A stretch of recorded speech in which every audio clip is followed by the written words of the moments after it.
Welcome to the channel, folks. I am Brian Lee Durfee, author of The Forgetting Moon and The Blackest Heart, both published by Simon & Schuster's Saga Press.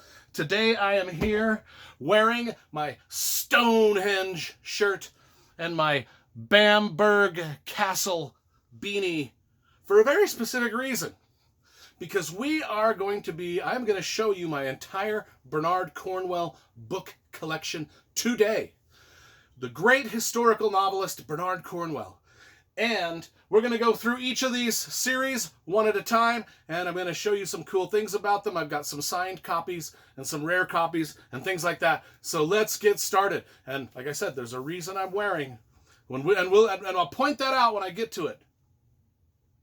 Let's start with my favorite Bernard Cornwell series, the Warlord Chronicles, which are about King Arthur and his court, beginning with the Winter King, the Enemy of God, and of course, Excalibur. This is the best retelling of the King Arthur legends that I know of. And I've probably got a half a dozen series in my book collections. Jack White, Mary Stuart, Stephen R. Lawhead. I've got a lot of retellings of the King Arthur, and this is my favorite by far. Not only that, but when I get books signed by my favorite authors, because I have met Bernard Cornwell before, and he signs my books. He signs my books, so I always show off the signed books. He signed my entire trilogy. There we go. Showed that off. Now let's talk about my second favorite series of Bernard Cornwell's works, and that is his Sharpe's Rifles series. It's 21 books long, and it's over here, folks. It's over here. Beginning with Sharpe's Tiger. Now, one of the things that I do is, I had never read 2001. My good friend Dave Wall gave me this book to get me started reading Bernard Cornwell, because he's like, dude, you're going to love Bernard Cornwell. You just need to start reading it. And I've been putting it off. Finally, for my birthday present, he gave me Sharpe's Tiger. And what that I like, whenever anybody gives me a birthday gift that's a book, I have them write a note to me. Happy birthday, Brian, from Dave Wall, 2001. I do that because it makes the book more special to me, and I can always remember who it was that gave it to me. And then on top of that, I suggest you all do the same. And on top of that, I got the book signed by the author himself. So let's take a look at the Sharpe's Rifles series. So one of the things about the Sharpe's Rifles series here is it was published by two different publishers, Penguin and Perennial. So the entire series has got these different spines. Like they've got these orange spines and then the black spines. None of it matches, which for book collectors with OCD, that sends our OCD meter spiking, doesn't it? Doesn't that just send your OCD meter like up to 10, like just ping, ping, ping. It's just pinging in the OCD. But what can you do? It is what it is. Each publisher decided to go with a different format and graphic design. But let's take a look at some of them. We won't look at all of them. We will look at some of them so we can get a feel of what they're doing here. We'll make sure that's... My camera stand is not... I'll show you that in a second.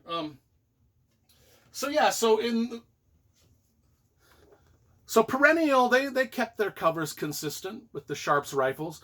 If you want to know what Sharpe's Rifles are about, it's about Lieutenant Sharpe in the Napoleonic Wars, and he's an English lieutenant, and he fights Napoleon in the wars. And so that's basically the gist of the graphic design that Perennial gave us, which are good. Those are good. You can't complain about those.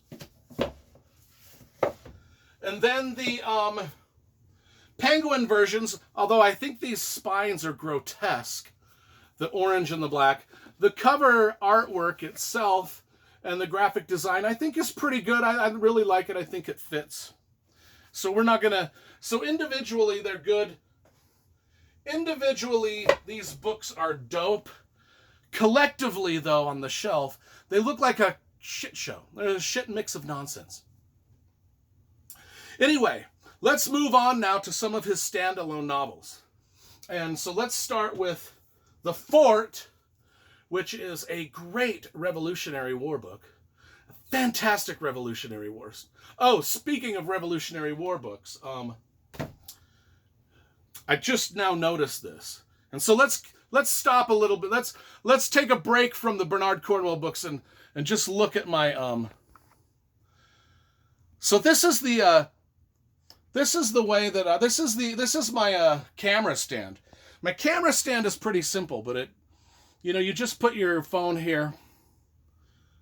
It rests like that, and that's how I shoot my videos. Just sort of like that, But if you go down the camera stand, you go down the camera stand. Sometimes you see how the camera stand is leaning.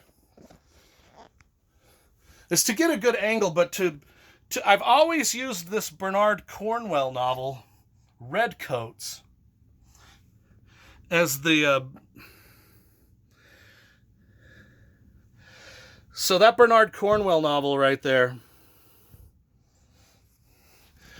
is holding up my camera stand.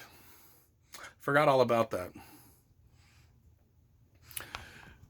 Probably something you didn't need to know, but that Redcoats novel down there, the Redcoats novel down below holding up the camera stand, that's also a great Revolutionary War book by Bernard Cornwell. So anyway, let's get back to the books. 1356, another great standalone historical epic by Bernard Cornwell. Agincourt. This is about the Battle of Agincourt. And look at that great cover. The publishers have given us really good covers for pretty much all the Bernard Cornwell books. The Gallows Thief. A great short little novel about a thief in London. Stonehenge. I don't think this book needs any description. It's about Stonehenge, which I've been to Stonehenge. Thus, I'm wearing I bought this at the gift shop in Stonehenge. Fools and Mortals, a historical novel about William Shakespeare. Great book. Those are his standalones. We've got through the standalones. Now let's get to another trilogy he did. Not only did he... Oh, things are falling over. He did the Archer Tales trilogy, set in the 1300s. The 1300s war, England and France. This is about an archer in the army. And it's a trilogy. Heretic is next. Vagabond. Vagabond. Archers. I got them confused here. Let me see if I can get them. There's the three. There's a great trilogy if you want to read a good trilogy about historical fiction stuff. Okay, now, one of my favorite Civil War series is the Nathaniel Starbuck series. And let's just start out. It's a 4-book series, and didn't the publisher make those spines match and look fantastic? I mean, these look great on the shelf. Not only that, but the covers are dope. I mean, book 1, Rebel, that pistol and that gold foil cover. Oh, super dope. Super dope. And then we've got book 2, Copperhead, with the wagon wheel. We've got Battle Flag with, of course, the battle flags. And then we've got the Bloody Ground with the cannonballs. Now, this series is about a rebel fighter in the Civil War. It's very, very good. Very, very good. Kind of how he realizes he's in the Confederacy, and he realizes he's on the wrong side of the war. And so it's really cool. Now let's get to Bernard Cornwell's most popular series of all time, and that is his Saxon Tales. Maybe you recognize The Last Kingdom from the TV series The Last Kingdom. Well, it's based off of this 13-book series of Saxon Tale Vikings novels. Set out of Bamburgh Castle in northern England. That's why I wore my Bamburgh Castle hat, because I went and visited Bamburgh Castle when I did my England drive-about. Rented a car, drove from the top of Scotland to the bottom of England and back, and Bamburgh Castle was one of the places I visited, basically because I had read about it in The Last Kingdom and the Saxon Tales series, so I wanted to see it. By the way, one of the most picturesque, beautiful castles in all of Europe. It's right there on the east coast of northeast England, right below Scotland. It is so gorgeous. And if I knew how to do editing on these videos, I would flash a picture of it. But just Google it yourself and then book a trip to England and go see it. The Saxon Tales, it's about Vikings. So let's go through these. Let's go through these bad boys one at a time, because this is worth it. Because this is his most popular series, the Saxon Tales. Book number 2, The Pale Horseman. And keep in mind, let's just pay attention to how awesome each cover is, how the publisher did each cover just great, and just the badass manliness of the titles. I love it. I mean, these books are toxic masculinity personified. I mean, these are about Vikings that just don't give a fuck about anything. Lords of the North. Not that I am promoting becoming a Viking and not giving a fuck about anything. I'm just saying. I'm just the messenger, folks. I did not. Sword Song. The Burning Land. Look at that great cover with the helmet. Death of Kings. The Empty Throne. Super dope. Super dope. Warriors of the Storm. I love the colors on that one. That's beautiful. The Flame Bearer. The Flame Bearer. War of the Wolf. Look at the great Celtic flag up above.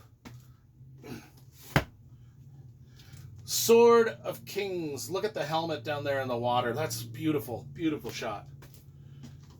The Pagan Lord. The Pagan Lord. Yes. And then the final book in the series, Warlord. So that is my entire Bernard Cornwell collection. Hope you enjoyed the video. Now all of you need to go out and buy yourself some Bernard Cornwell books.